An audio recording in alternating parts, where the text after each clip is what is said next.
welcome back to my channel, or if you're new here, welcome. My name is Darian, also known as Mrs. G here on YouTube. I do lifestyle, mommyhood, homemaking videos over here on my channel, and if that sounds like something you're interested in, please consider subscribing. I would absolutely love to have you stick around. I post videos every single Wednesday, and this week we are actually still in our Motherhood May series, so I am sharing with you 5 ways to kick that mom anxiety out the window.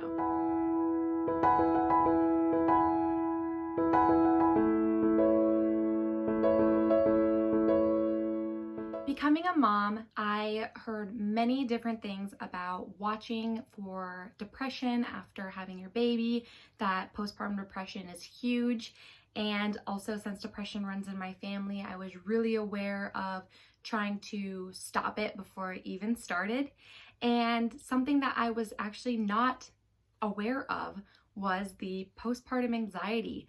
I am somebody who suffers from anxiety. I have an anxiety disorder that I battle with every single day, but I was not ready for the amount of anxiety that came with caring for a little person. So these are a couple of things that I have learned and have 100% saved my life this past year of taking care of my son. So I really hope that you learn something from this or just motivate you to kick that anxiety and just become a happier mama. Number 1, get the baby equipment that suits you.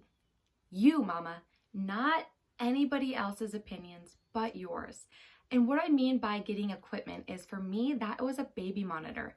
I remember searching hard for a baby monitor that could tell me my baby's breaths per minute, where I could actually see him breathing.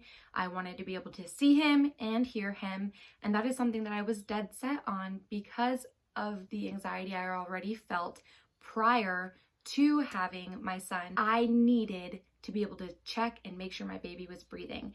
And I did find a baby monitor that suited me. However, I did get a little bit of backlash, and not in a mean way, but family members being like, oh, you survived, or oh, so-and-so survived 20 years ago with the baby monitors that they had then, or even if you used a baby monitor. But I needed a baby monitor that gave me the peace of mind that my baby was sleeping and soundly and breathing while I was in the other room. It was the only way I was able to get sleep, and I highly recommend that you ignore everybody else and get whatever equipment you need to make your life easier. Number 2, surround yourself with positive mom friends. We all know those people who love to judge how you are deciding to parent or have something to say about your methods.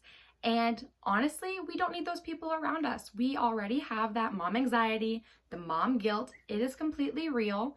And the last thing we need is somebody sitting there judging us while we are trying to maneuver through motherhood with really no clue with what we're doing. So I highly recommend that you get rid of those friends that don't make you feel good about yourself, and get those friends that just accept what you're doing and are just there to relax and hear a different voice than a 1-year-old. With that said, just be mindful as well that we are all human, myself included. I do this 100% because I'm human, and I hear some way that someone is doing something or see something different.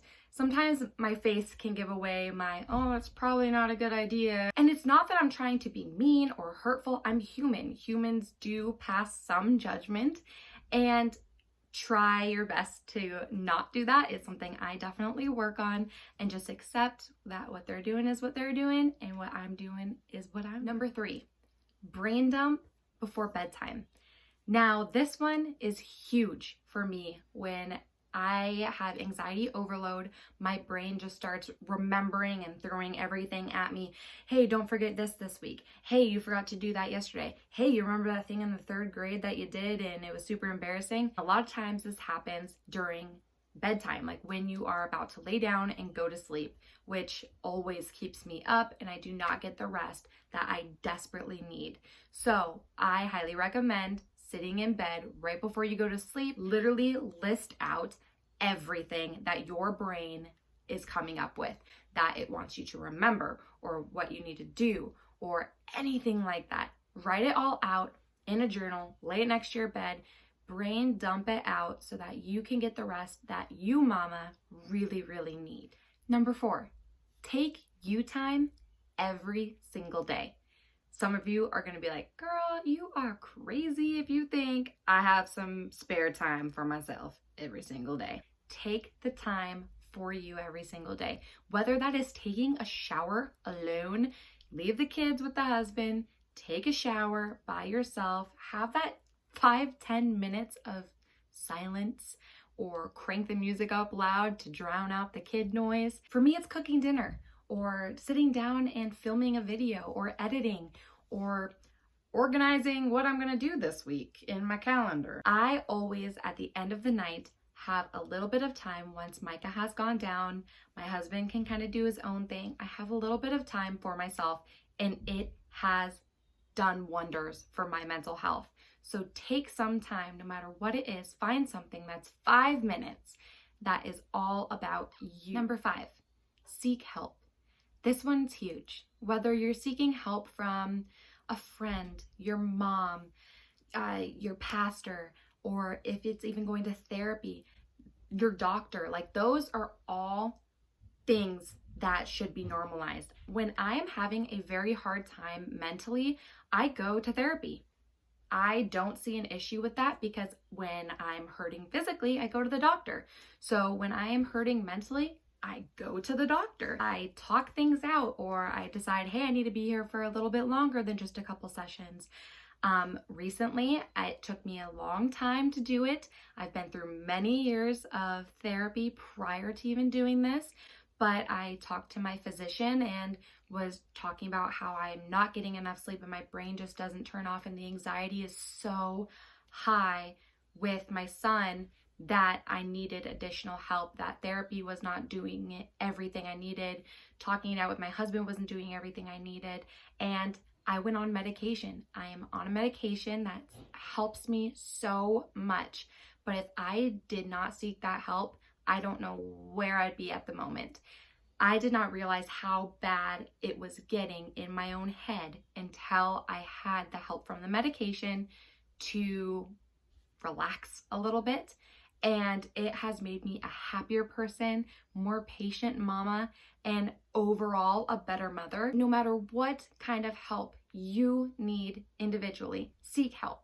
Get the help that you need, because momming is hard and there's no rule book on how to do this.